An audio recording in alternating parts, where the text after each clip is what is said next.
Good afternoon, everybody. Good to see all of you.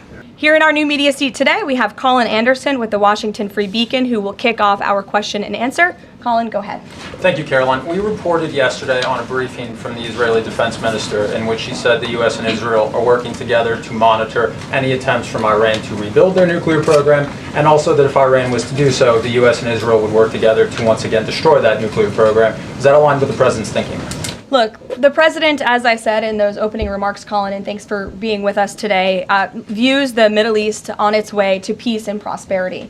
And the president used strength on Saturday night. The whole world saw that the United States is indeed the most lethal fighting force in the world with those precision strikes on Saturday evening. But the president wants peace. He always has. And right now we're on a diplomatic path with Iran. The president and his team, namely Special Envoy Witkoff, continue to be in communication with the Iranians and especially our Gulf and Arab partners in the region to come to an agreement with Iran. As for our alliance with the State of Israel and that friendship and that partnership between the United States and the State of Israel, I would argue it has never been stronger. And we see a new era in which perhaps some of these Gulf and Arab states can sign on to the Abraham Accords. That was one of the president's most signature accomplishments in his first term, and he'd like to see more of those countries sign on in this second term. And so we look forward to sustaining a long and durable peace in the region, and the president wants to do that through a diplomatic solution. But as he proved on Saturday night, he's not afraid to use strength if we need to do it. Gabe. Thanks, Caroline. The president mentioned in a Truth Social post that no enriched uranium was moved from Fordow. What about the other two sites, Isfahan and Natanz, and how can the president be so sure that no uranium was moved? Well, what I can assure you is that the United States and our intelligence agencies and Director Ratcliffe and the President's entire national security team were obviously watching these sites very closely in the weeks and the days leading up to the attack on Saturday, which I will add was one of the most secretive and successful operations in United States history. I think many of you in this room would agree with that because none of you in this room knew about the strike on Saturday until it took place. So we were watching closely, and there was no indication to the United States that any of that enriched uranium was moved prior to the strike. From any of the sites? Correct. And then one more thing, Caroline. Next week, the president mentioned that there would be talks with Iran.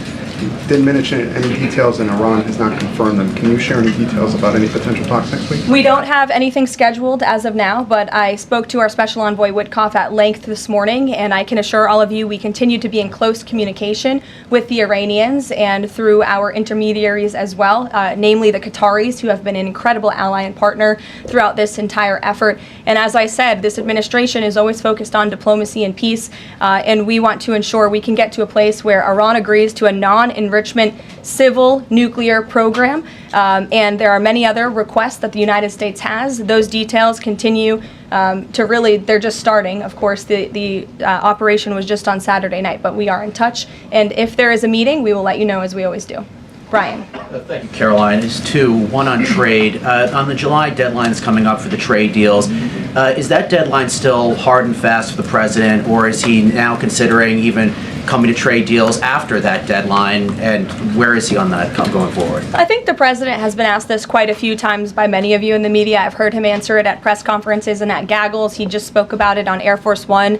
The deadline is not critical. The president can simply provide these countries with a deal if they refuse to make us one by the deadline, and that means the president can pick a reciprocal tariff rate that he believes is advantageous for the United States and for the American worker, and he will continue to do that. But as for the deals, our United States Trade Ambassador, Jamieson Greer, I speak to him frequently. He's working very hard, and he has had very good and productive discussions with many of our key trading partners. And on the One Big Beautiful Bill, there's conversations on the Hill right now about the Medicaid cuts.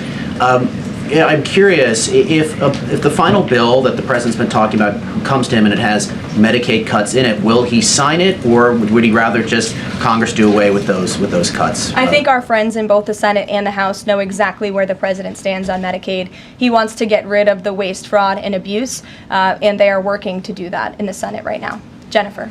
Follow up on that, on the big beautiful bill. Is there enough time for Congress to work through the issues it needs to work through? I'm saying, does the president need to move back his deadline a little bit? We expect that bill to be on the president's desk for signature by July 4th. I know that there was a ruling by the Senate parliamentarian this morning. Look, this is part of the process. This is part of the inner workings of the United States Senate, but the president is adamant about seeing this bill on his desk here at the White House by Independence Day. And then on Israel, is there a date set for the Prime Minister to visit the White House yet? Is he coming in a couple weeks? There isn't a date, but the Prime Minister has expressed interest in coming to the White House to meet with the president and come to Washington. The president is obviously very open to that, but we don't have a date. When we do, we'll let you all know. Kate. The president suggested he was open to sending more Patriot air defense missiles to Ukraine. Is that going to happen, and were there any other assurances that he made directly to Zelensky when they met? I'll let the president speak on that. That was a private conversation between he and President Zelensky. But the meeting was a good meeting, and it was a meeting towards progress. And the president, as he said, repeatedly wants to see this war come to an end. But I'll let him speak on that specific And point. Witkoff yesterday suggested that there would be more countries signing on to the Abraham Accords. What's the timeline on that, and which countries specifically is the administration looking to have sign on? Well, the president is certainly hopeful that more countries in the region will sign on to the Abraham Accords. Again, we want to see a long, withstanding, endurable peace in the Middle East, and that's the way to do it. And when the president met with the new president of Syria, that was one of the requests that he made for Syria to sign on to the Abraham Accords. I don't have a timeline for you, but this administration wants to see that happen, and our partners in the region should know that. Rachel. Thanks so much. Just to follow back up on the meeting that the president mentioned about wanting to have this meeting with the Iranians next week. Clearly there's a willingness here from the administration to want to meet with Iranian officials. What is the holdup here in trying to schedule it? Are you experiencing any resistance from the Iranians? No, have some patience. We just had this strike on Saturday night. The president secured a ceasefire. A lot has happened in the last week. He was just in the Netherlands. Now he's back home to have a big event this afternoon on the One Big Beautiful Bill and get our domestic priorities across the finish line. So we'll get there. And like I said, we're in constant communication. And just one more, just on the goal of the meeting. The president mentioned yesterday that it may not be necessary to have an agreement with the Iranians. What is the purpose? What would be the goal of this meeting? Again, to continue moving forward towards a long-standing peace in the Middle East. Jordan. Yes, Caroline, thank you. So the president had some harsh words for both Israel and Iran on Tuesday as he was departing from the NATO summit after they both violated the ceasefire. He said, what's your response to Americans who are worried the peace isn't going to last and think that Israel is trying to plunge us into another endless war on their behalf? I think the fact that the president was able to successfully negotiate a ceasefire when nobody thought that was possible, it was a surprise to everyone in this room, it was a surprise to the world, but the president got it done because he wants to see peace in this world. He does not want the United States to be dragged into these conflicts. Again, he's not afraid to use strength if he has to, but the president has already proven he can put America first and deliver on peace at the same time. They're not mutually exclusive goals. And then one more. After Carrie Lake, she testified in the House Foreign Affairs Committee on the waste, fraud, and abuse and the rot, really, in Voice of America and USAGF. The president called for Congress to kill it. What does that look like, and is the president willing to sign an executive order? Well, I believe that action would have to be legislative through Congress, and the president directed Congress to get that done in his Truth Social post yesterday. If there is any executive action that can be taken to cut some of the waste, fraud, and abuse or do away with the program entirely, I'm sure our great Deputy Chief of Staff, Stephen Miller, is already looking into it. And if it can be done, it will be done here at the White House, but Congress should act as well. To the back. Go ahead. Yes. Okay, Caroline, thank you. The administration To said the back, that- and then Carrie, I'll come to you. Yeah, the administration said that the DIA report was low confidence intel. Can you share what other assessments are currently underway to get to the bottom of just how effective these strikes were? Yes. Well, I can assure you what the CIA director said, that when we look at the entirety of the intelligence that we have to this date, it concludes that these strikes on the Iranian nuclear facilities were absolutely successful. It was a total obliteration, as the president said, and not only does our own intelligence say that, but also the Iranian foreign minister has said that. We saw Israel conclude the same thing based on their own intelligence. We also had the United Nations say that as well. So I think the only other time the United Nations, Israel, Iran, and the United States has agreed on something is that that the sky is blue, but they all agree that Iran's nuclear facilities were completely demolished. And I would just like to reemphasize, you mentioned this was a low confidence preliminary intelligence assessment, and the entirety of that assessment was not leaked to the media. Only tidbits of that assessment were leaked to CNN, and we have seen this playbook run before, where you have people in the intelligence community, or perhaps on Capitol Hill, we don't know, but I believe the FBI is investigating to find out who that leaker was, because it's illegal, and they should be held accountable for that, leaked bits and pieces of an intel assessment to push a false narrative. And it's to the same reporter, I will add, Natasha Bertrand of CNN, who has done this in the past. In 2020, it was Natasha Bertrand who had 51 intelligence analysts falsely lie to her, but she still put it on paper for some reason, that the Hunter Biden laptop story was Russian disinformation. We all know that's not true, right? We can all agree on that now. That was a lie from the intelligence community. Also in 2020, this same reporter, Natasha Bertrand, wrote that a top intel agency ruled out the man-made lab leak theory of the coronavirus origins. Again, the president was right about that.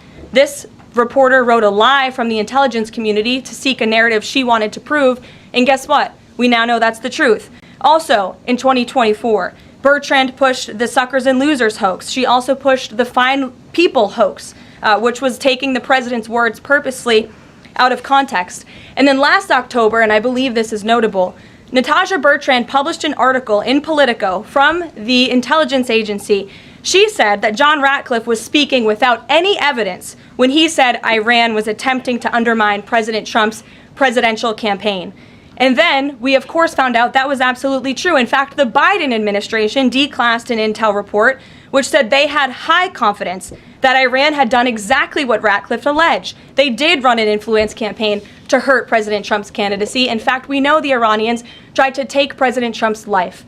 And so this is a reporter who has been unfortunately used by people who dislike Donald Trump in this government to push fake and false narratives. She should be ashamed of herself. And that's not what reporting is.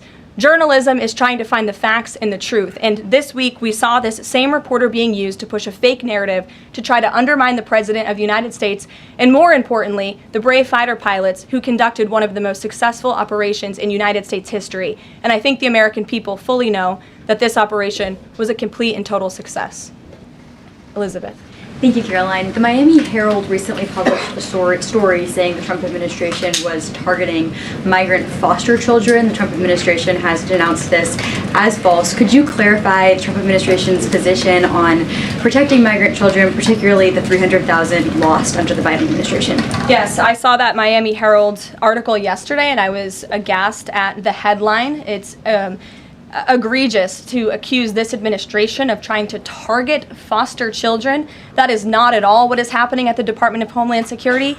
And I learned that the Department of Homeland Security actually tried to work in good faith with this reporter to get this story right, to explain that this administration is trying to protect foster children. We are trying to keep children out of harm's way, even if that means their parents are not law-abiding citizens. We want to protect children, unlike the previous administration, which allowed children to be trafficked and raped, and in some cases killed because of the open border policies. Unfortunately, the Miami Herald just completely degraded themselves with this report, despite having a full list of facts from the Department of Homeland Security. It's another example of fake news. And the May border numbers speak for themselves. Not a single illegal alien was allowed into this country because of this administration's border policies in the month of May. That means not a single child was allowed into this country, possibly with human smugglers or human traffickers. And we know that was happening at the rate of thousands and thousands of children every single month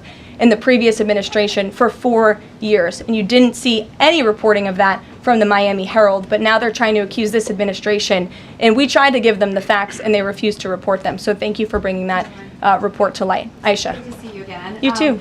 I know you're looking for You're this. usually on the Hill. I know, I'm here today. I know you're looking for this leaker. Is it your belief, I know you said earlier you're not sure if it's on Capitol Hill or at the Pentagon, but is it your belief that it might be in Capitol Hill? And how confident are you that you'll find this leaker? Well, I'm not personally looking for the leaker. The FBI is looking for the leaker, so you'll have to ask them in the Department of Justice in terms of this investigation. But leaking top secret classified intelligence is a crime, and people need to be held accountable for that crime. Can I just ask you about how you're going to be limiting intel to Congress? What would you say to lawmakers who say they have oversight privileges, they need this information? This administration wants to ensure that classified intelligence is not ending up in irresponsible hands, and that people who have the privilege of viewing this top secret classified information are being responsible with it. And unfortunately, clearly, someone who had their hands on this, and it was a very few people, few number of people in our government who saw this report, that person was irresponsible with it, and we need to get to the bottom of it, and we need to strengthen that process to protect our national security and protect the American public. Mary Margaret, go ahead. Thank you, Caroline. Sure. You just laid out a lot of different stories about disinformation that Natasha, excuse me, that Natasha Bertrand had pushed during her time at Politico and at CNN. Why would any member of the Trump administration leak anything to her? Well, again, as I just said, we're investigating who that leaker was. It could have been someone in the intelligence community, or it could have been someone on Capitol Hill who had access to this document. The FBI is searching for that person. Go ahead. Thanks, Caroline. The president was And obviously... clearly it was done to undermine the president, to answer your question. And I'm sorry, I really wanted to follow up on that really quickly. Before the strikes on Iran, we saw a number of other leaks about Tulsi Gabbard, the Vice President Vance. Is there an effort to divide the president's team when it comes to these leaks and which reporters they choose?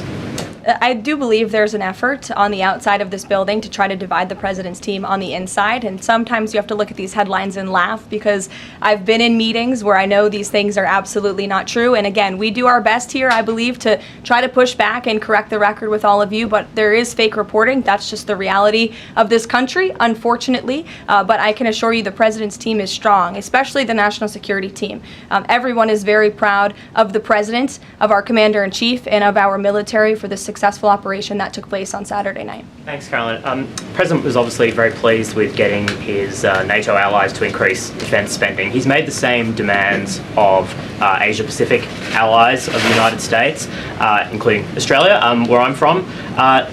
How does the NATO result impact negotiations with Asia-Pacific allies? Does it, for say, strengthen the president's resolve to say, well, our NATO allies have done it, now you need to do it too? Yeah, I mean, look, if our allies in Europe and our NATO allies can do it, I think our allies and our friends in the Asia-Pacific region can do it as well. But as for our specific relations in those discussions, I'll let the president speak on those. And can I just ask as well, when he had to leave the G7 early, he missed out on a number of bilateral meetings that were scheduled with other world leaders, including the Prime Minister of Australia. Obviously, President Zelensky, he's managed to meet since then, but are there plans afoot to make up for those meetings with the world leaders that he missed out on? Yeah, I think many of those world leaders understood the situation happening in the Middle East and the urgency and the need for the president to get back to Washington to monitor that situation. And obviously that was the right call, considering the success of not only the operation on Saturday night, but also the ceasefire that the president has since brokered on behalf of not just our country, but the entire world, frankly. But he has made up a couple of those meetings, and he has had direct phone calls with some of those leaders he was supposed to meet with as well. Not all. Ed. Oh yeah, thanks, Caroline. So to clarify on trade, so what happens to the countries other than China on July 9th? That's a decision for the president to make, and I will let him make it. Okay, and secondly, so now that oil is just about upper $60s a barrel, when's the administration going to start refilling the Strategic Petroleum Reserve? That's, again, a decision for the president to make and our Secretary of Energy. There's no imminent plans to do that, from what I understand. But as you have seen with the plummeting of oil prices in this country, it's because this president and our Department of Energy have really tapped into our resources here, and we have an increase of supply, unlike the previous administration that totally hampered our domestic energy efforts, but totally robbed and drained our strategic petroleum reserves. So when the time is right, the president will make that decision, but right now we are utilizing the resources that God blessed us with right here in our country to produce energy for our people. One more if I could, on the One Big Beautiful Bill, does the president believe the parliamentarian of the Senate should be removed? I haven't spoken to him about that, and I'll let him speak on it. However, again, he knows this is part of the process and the inner workings of the Senate, and he wants to see this bill done, and he remains very much engaged in these conversations and in this process with lawmakers in both the Senate and the House side, and the whole White House does as well.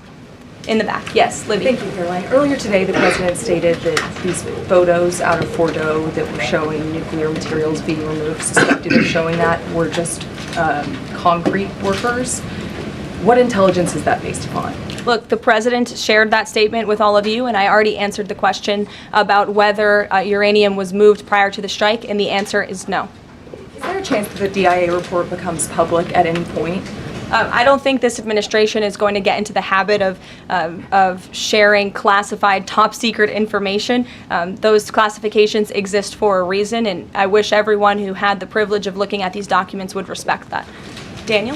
Thank you, Caroline. You've been emphatic that the president's expectations for the One Big Beautiful Bill to hit that July 4th deadline.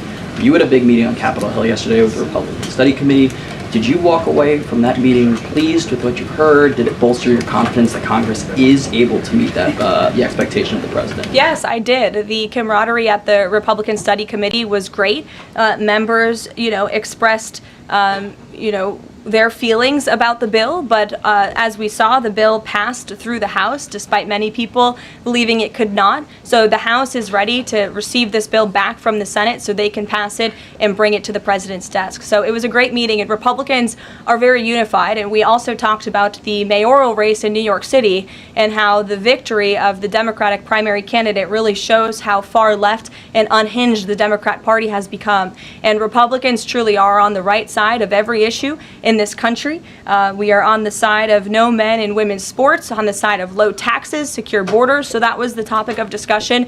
And the unity was strong and the camaraderie was high. And I know everyone looks forward to being here at the White House for the bill signing next week. Sure. Thanks, Caroline. The Supreme Court ruled this morning that South Carolina is allowed to deem Planned Parenthood as not a qualified health care provider, and that will block it from receiving Medicaid funds. Does the White House have a statement on that ruling, and would the president support a standalone bill from Congress to defund Planned Parenthood at a federal level rather than letting each state determine it? I'll let the president speak on that legislative priority, but as for the Supreme Court ruling, the president has always maintained that Americans should not be forced to violate their conscience and their religious liberty by having their tax dollars fund abortions, and we're glad the Supreme Court ruled on that side today, or yesterday. Then on Iran, but on a domestic matter, in January, President Trump revoked security details for several former administrations, including Mike Pompeo, Mark Milley, and John Bolton. Given the heightened tensions with Iran right now, is he considering restoring those security details? That's not under consideration right now. Fran. If I could follow up on trade, and then I have a question about the bill as well.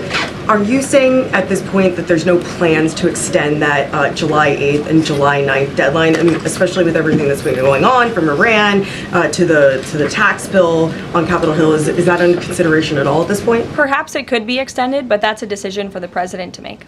And as far as the bill itself goes, since the president has been back, what has he been doing beyond the event that he's having later today to try and get wobbly senators on board? Is he making phone calls, twisting arms? Is he having some people over to the White House? Can you tell us more about that effort? There have been meetings at the White House this week. I saw some senators rolling out of the Oval Office the other day, and the president remains on the phones talking to his friends in the Senate when necessary, and when they call, he picks up the phone. And I think that's why they greatly trust and respect his leadership.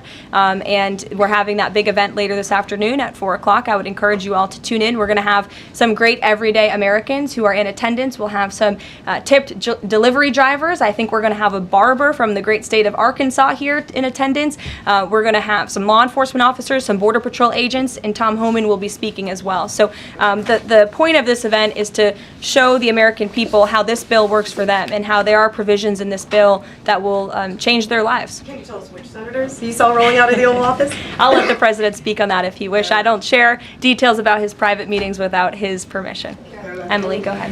Today, the Justice Department announced it was opening an investigation into employment discrimination at the University of California, alleging they had race and sex-based quotas.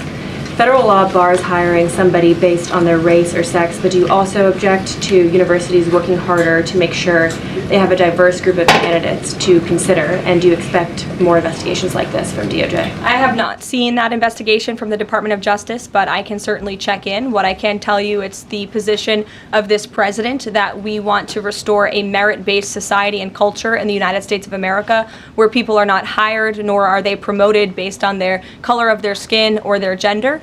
The president wants people to be hired in the workforce because of their merit and their skill, and I think most Americans agree with that. I'll take one more. Carrie, because I promised you earlier. So the Ayatollah Khomeini came out and said that Iran will, quote, never surrender to the U.S. That being said, what remains to do with the possible responses from Iranian proxies in the region and even in the U.S.? Look, we saw the Ayatollah's video, and when you have a totalitarian regime, you have to save face. I think any common sense, open-minded person knows the truth about the precision strikes on Saturday night. They were wildly successful, and it's what led to the ceasefire agreement between Israel and Iran, which the president is very grateful for. And the United States of America remains prepared to defend our assets and our personnel in the region. And again, I would just emphasize the success of the strike that took place on Saturday night, and the world is a safer place because of it. Thanks, guys, for coming today, and you'll see the president at 4 o'clock. Thanks.